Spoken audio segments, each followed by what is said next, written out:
రోజుకో సంచలనం. నిన్న లభ్యమైన అస్థిపంజరాల్లో ఒకరు మహిళ అదే ప్రాంతంలో చీర కూడా స్వాధీనం చేసుకున్నట్టుగా వార్తలు వస్తున్నాయి.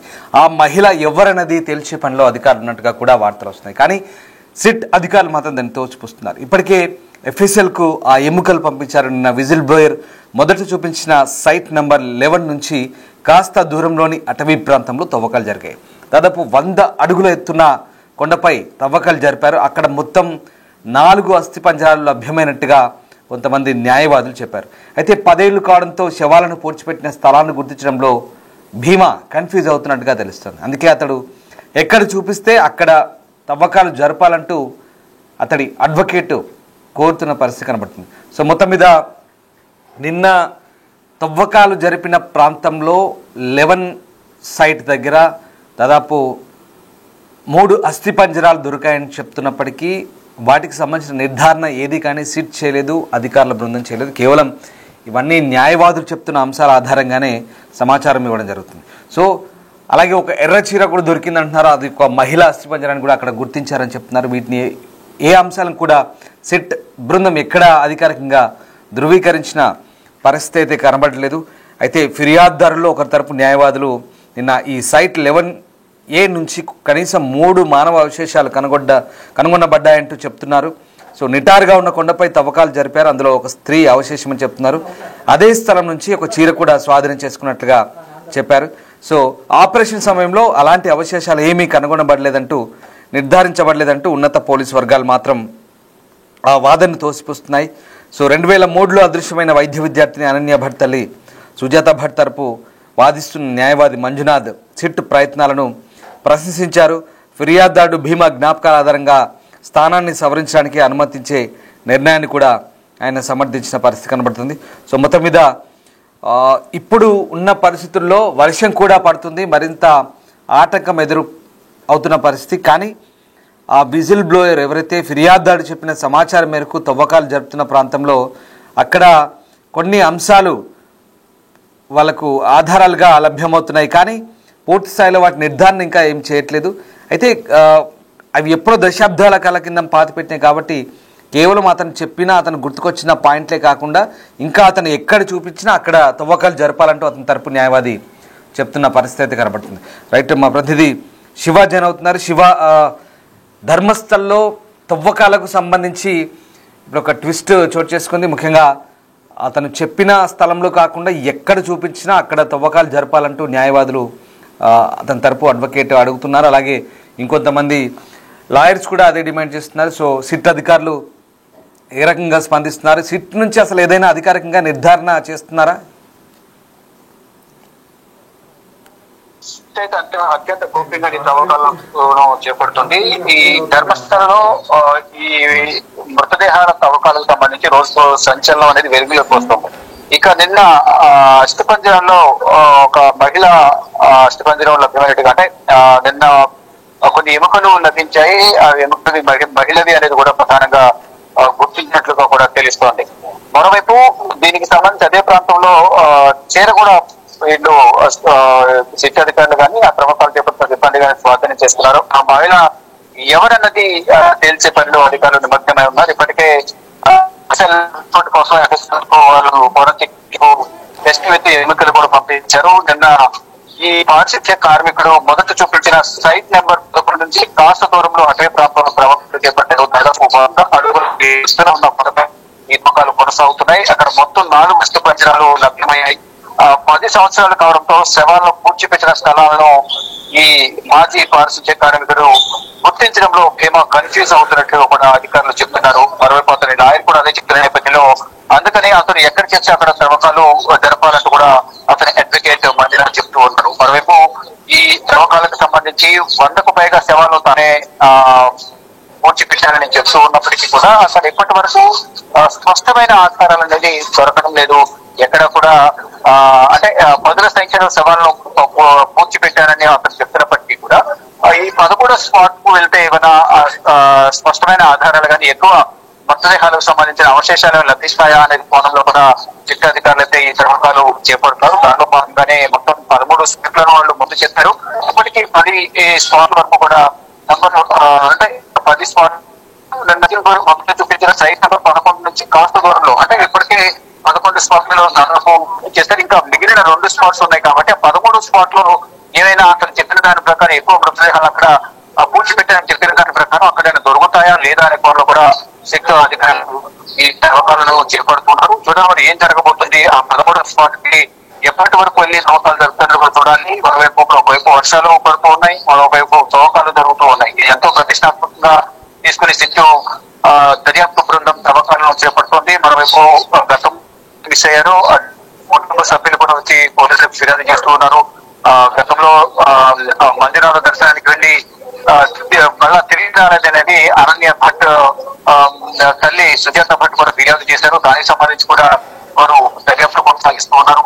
మొత్తంగా ఈ గతంలో 1998 నుంచి 2014 మధ్య చాలా ఘటనలు అక్కడ జరిగాయి అనేది కూడా అందరూ చెప్తూ ఉన్నారు. ఈ నేపథ్యంలోనే అసలు వాస్తవా కాదా, జరిగిందే నిజమా కాదా అనే కోణంలో కూడా మొత్తం లోతైన దర్యాప్తు అయితే చేపడుతోంది. ఇటు పారిశుద్ధ్య కార్మికులు కూడా విచారిస్తున్న నేపథ్యంలో మరో పారిశుద్ధ్య కార్మికులకి ఇటు సిట్టు బృందం యొక్క అధికారుల నుంచి కూడా బెదిరింపులు వెళ్తున్నాయి. కేసు వాపసు తీసుకోవాలని, కేసు పక్షంలో చాలా ఇబ్బందులు ఎదుర్కొంటామని కూడా బెదిరిస్తున్నారు. దానికి సంబంధించి పారిశుద్ధ్య కార్మికుడి అడ్వకేట్ కూడా దీనికి సంబంధించి ట్వీట్ చేశారు.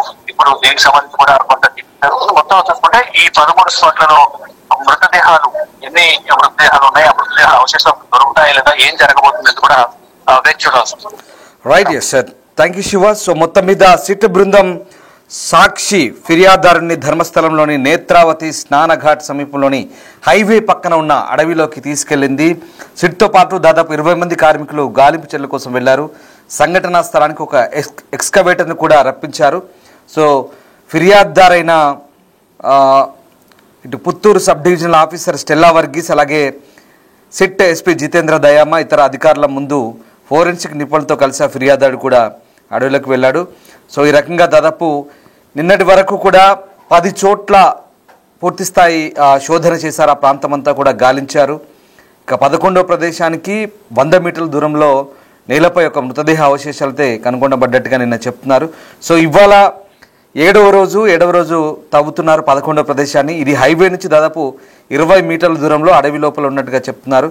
సో నేత్రావతి నది సమీపంలో తవ్విన తవ్వకాల్లో ఒక వ్యక్తి మృతదేహం అయితే కనుగొనబడ్డట్టుగా చెప్తున్నారు. సో ఇంకా ఆనవాళ్ళకు సంబంధించి అయితే ఎట్లాంటి ఆధారాలు అయితే లభ్యం కాలేదు. సో ప్రస్తుతానికి అంటే ఈ ఏదైతే ఆ తవ్వకాలు జరుగుతున్నాయో ఆ ప్రాంతం బయటికి కనిపించకుండా ఉండడానికి రోడ్డు పక్కన ఆకుపచ్చ కట్టెన్ ఏర్పాటు చేసి మరి ఆ తవ్వకాలు జరుపుతున్నారు. సో ఇవాళ జరుపుతున్న తవ్వకాలకు సంబంధించి ఇంకా పూర్తి స్థాయి సమాచారం అయితే అందాల్సింది. అయితే ఆ వ్యక్తి ఇచ్చిన సమాచారం మేరకు ప్రస్తుతం ఈ రహస్య ఖననాలకు సంబంధించిన అంశాలు నిజంగా బయటపడబోతున్నాయా, ఏం జరగబోతుందని మాత్రం ప్రస్తుతం ఉత్కంఠ రేపుతోంది. రాష్ట్ర వ్యాప్తంగా సంచలనం రేపిన ధర్మస్థల సామూహిక ఖననాల కేసు దర్యాప్తులో అయితే ఇది కీలక పరిణామం చెప్పుకోవచ్చు. ప్రత్యేక దర్యాప్తు బృందం నిన్న జరిపిన తవ్వకాల్లో ఒక అస్థిపంజరం, ఒక చీర అయితే బయటపడింది. సో ఆ రకంగా 11వ నంబర్ ప్రదేశంలో వీటిని కనుగొన్నారు. అయితే ఇప్పుడు ఒక కీలక మలుపు, కేవలం సాక్షి చెప్తున్న అంశాల ఆధారంగా, అంటే ఇది చాలా సంవత్సరాలైంది, కేవలం అతను చూపించిన ప్రదేశాలు కాకుండా ఎక్కడెక్కడైనా వేరే వేరే ప్రాంతాల్లో ఇంకా పూడ్చిపెట్టడం లాంటివి జరుగుండొచ్చు. ఎందుకంటే అది గుర్తుండకపోవచ్చు. బహుశా ఒకే చోట కాకుండా ఆయా ప్రదేశాల్లో ఆ నేత్రావతి నది ఒడ్డున కావచ్చు, హైవే పక్కన కావచ్చు, తాను చాలా శవాల్ని, వందలాది శవాల్ని, ఒకటి కాదు రెండు కాదు వందలాది శవాల్ని పూడ్చిపెట్టానని చెప్తున్న సందర్భంలో సంవత్సరాలు గడిచింది కాబట్టి బహుశా అతను మర్చిపోయి ఉండొచ్చు, లేదా ఆ ప్రాంతాల్లో మార్పులు చేర్పులు చోటు చేసుకుండొచ్చు. అంటే వర్షాలకు లేదా మట్టిలో అవన్నీ ఎముకలు కరిగిపోవడమో రకరకాల కారణాల వల్ల తేడాలు రావచ్చు. సో అతను ఎక్కడ డౌట్ వస్తే ఎక్కడ చూపిస్తే అక్కడ తవ్వండి అంటూ అడ్వకేట్స్ కూడా ఇప్పుడు ఆ సిట్ బృందాన్ని కోరుతున్న పరిస్థితి. అదే కనుక జరిగితే ధర్మస్థల్లో ఇంకా అనేక అంశాలు బయటపడతాయంటూ అడ్వకేట్స్ కూడా వాదిస్తున్నారు. సో నిన్న ఒక అస్థిపంజరం, ఒక చీర దొరికిన తర్వాత ఇక ఆ ప్రాంతంలో అది చీర ఎవరిది, అసలు ఏంటి, అక్కడ ఒక మహిళా అస్థిపంజరమా ఏంటి అనే కోణంలో ప్రస్తుతం ఆరా తీస్తున్నారు. ఇప్పటికే ఎఫ్ఎస్ఎల్కి అయితే ఆ ఎముకలు పంపిస్తున్నారు. సో ఆ రకంగా నిన్నటి నుంచి కూడా చాలా కీలకమైన ఆధారాలు, ఇది ఒక కీలక మలుపు తిరిగే అవకాశాలు అయితే కనిపిస్తున్నాయి. అటవీ ప్రాంతంలో తవ్వకాలు అయితే చాలా సీరియస్గా జరుపుతున్నారు. సో దాదాపు 100 అడుగుల ఎత్తున్న కొండపై కూడా తవ్వకాలు జరుపుతున్నారు. మొత్తం 4 అస్థిపంజరాలు దొరికినట్టుగా చెప్తున్నారు. కానీ సిట్ అధికారులు మాత్రం వీటికి సంబంధించిన నిర్ధారణ ఏది చేయని పరిస్థితి కనబడుతోంది. సో స్థలాన్ని గుర్తించడంలో ఆ భీమా అనే వ్యక్తి ఎవరైతే సాక్షి ఉన్నాడో అతను కొంత కన్ఫ్యూజన్కి గురవుతున్నాడో, ఆ కన్ఫ్యూజన్లో భాగంగానే పూర్తి స్థాయిలో సరైన నిర్ధారణ చేయట్లేదు అతను కూడా అని చెప్తున్నారు.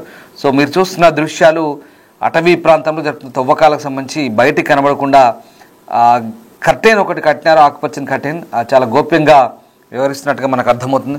సో మొత్తం మీద ధర్మస్థలకు సంబంధించి ఈ సామూహిక ఖననాల కేసులో తవ్వకాలు అయితే కంటిన్యూ అవుతున్నాయి. ఇవాళ 7వ రోజు. సో ఇక్కడ రెవెన్యూ, ఇతర శాఖ అధికారులు, సిబ్బంది కొంత అందుబాటులో లేకపోవడంతో నిన్న తవ్వకాలు అయితే నిలిపివేశారు. తర్వాత మళ్ళీ తవ్వకాలు ప్రారంభించారు. అయితే ఇక 10 ఏళ్ల క్రితం ధర్మస్థల గ్రామంలో అనేక మంది మహిళల మృతదేహాలను అధికారులు ఇతర బలవంతంతో తాను ఖననం చేసినట్లు పారిశుద్ధ్య కార్మికులు ఇచ్చిన ఫిర్యాదుతో ఇప్పుడు పెద్ద సంచలనంగా మారింది. సో 19వ తేదీన గత నెల ప్రభుత్వం సిట్ను ఏర్పాటు చేసింది. సో ఇప్పటి వరకైతే 11 ప్రాంతాల్లో 7వ రోజు గాలింపు జరుగుతుంది. ఇంకా ఒకసారి భద్రత చూడండి, ఎంతమంది పోలీసు అధికారులు ఉన్నారు, సాయుధులైన పోలీసులు పహార కాస్తున్నారు, పెద్ద పెద్ద గన్స్తో అక్కడ ప్రాంతం అంతా కూడా వాళ్ళంతా స్వాధీనం చేసుకున్నారు. అక్కడ ఎవరిని రానివ్వకుండా, ఎవరిని అటువైపు దరిదాపులు రానివ్వకుండా జరుగుతుంది. ఈ ప్రాంతం అంతా శోధన జరుగుతుంది. సిట్ బృందంలో చాలామంది ఉన్నారు, రెవెన్యూ ఉన్నారు, అటవీ శాఖ అధికారులు ఉన్నారు, ఫోరెన్సిక్ ఉన్నారు, మెడికల్ బృందాలు ఉన్నాయి. అంతమంది తీవ్రంగా శ్రమిస్తున్నారు. సో ఆ రకంగా ఇంకా ఏమైనా చూడండి, ఆ బ్లూ డ్రెస్లో ఫోరెన్సిక్ బృందాలు అవన్నీ కూడా ల్యాబ్ సంబంధించినటువంటి వ్యక్తులు, ఫోరెన్సిక్ ల్యాబ్ సంబంధించిన టెక్నీషియన్స్ వాళ్ళంతా కూడా, అలాగే రెవెన్యూ అధికారులు ఉన్నారు, పోలీసు ఉన్నారు, మెడికల్ టీమ్స్ ఉన్నాయి, చాలామంది. ఇదిగో ఈ బ్లాక్ డ్రెస్లో పోతున్నాడు సాక్షి, అతనే ఇచ్చిన ఫిర్యాదు ఇది. దాంతో ఇప్పుడు శోధన జరుగుతుంది. మొత్తం మీద అతను మళ్ళీ సిట్ ఇప్పుడు రోజంతా తవ్వకాలు జరపాలి. తిరిగి రోజంతా తవ్వకాలు జరిపిన తర్వాత అక్కడ ఏమేమి దొరికినాయి వాటన్నిటిని కూడా ల్యాబ్స్కు పంపించాలి. తర్వాత బెల్తంగడి ప్రాంతంలో ఉన్న సిట్ ఆఫీస్కి రావాలి. ఈ వ్యక్తి కూడా ఫిర్యాదు చేసిన వ్యక్తి. సో ఆ సిట్ అధికారుల ముందు రోజంతా ఏం జరిగింది, ఎక్కడెక్కడ తవ్వారు, ఏంటనేది కంప్లీట్గా వాళ్ళతో కూర్చొని ఒక మీటింగ్ లాగా ఏర్పాటు చేసుకొని వాళ్ళతో డిస్కస్ చేసి మొత్తం సమాచారం అంతా చెప్పాలి. వీళ్ళంతా కూడా అతన్ని ఇంట్రాగేషన్ చేస్తారు, మళ్ళీ క్రాస్ చెక్ చేస్తారు, క్రాస్ ఎగ్జామినేషన్ చేస్తున్నారు. సో 7 రోజులుగా ఇదంతా జరుగుతుంది. ఇంకా ఎన్ని రోజుల పాటు తవ్వకాలు జరుగుతాయి, ఇంకా ఏమేమి లభ్యమవుతామనేది చూడాలి. సో మొత్తం మీద అయితే ఒక సంచలనంగా అని చెప్పాలి. దేశంలో ఎప్పుడు ఇలాంటి ఘటనలు, ఇలాంటి తవ్వకాలు, శవాల గురించి ఈ తవ్వకాలు, శోధన ఇంత సీరియస్గా ఇన్ని విభాగాల అధికారులు ఈ దేశంలో ఇప్పటివరకు ఏ కేసులో ఇలా జరగలేదు. బహుశా ఇది మొదటిసారని చెప్పవచ్చు. సో అంతటి సంచలనం కలిగిన, అంతటి ప్రాధాన్యత కలిగిన కేసుగా దీనికి ఇప్పుడు కర్ణాటక ప్రభుత్వం భావిస్తుంది. సిట్ అయితే ఏర్పాటు చేసి వాళ్ళ పనిని చాలా వేగవంతంగా కొనసాగిస్తున్నారు. చూడాలి దర్యాప్తులో ఇంకా ఎలాంటి అంశాలు బయటపడతాయి, ఇంకా ఎలాంటి ట్విస్టులు చోటు చేసుకుంటాయని మాత్రం వేచి చూడాల్సిందే.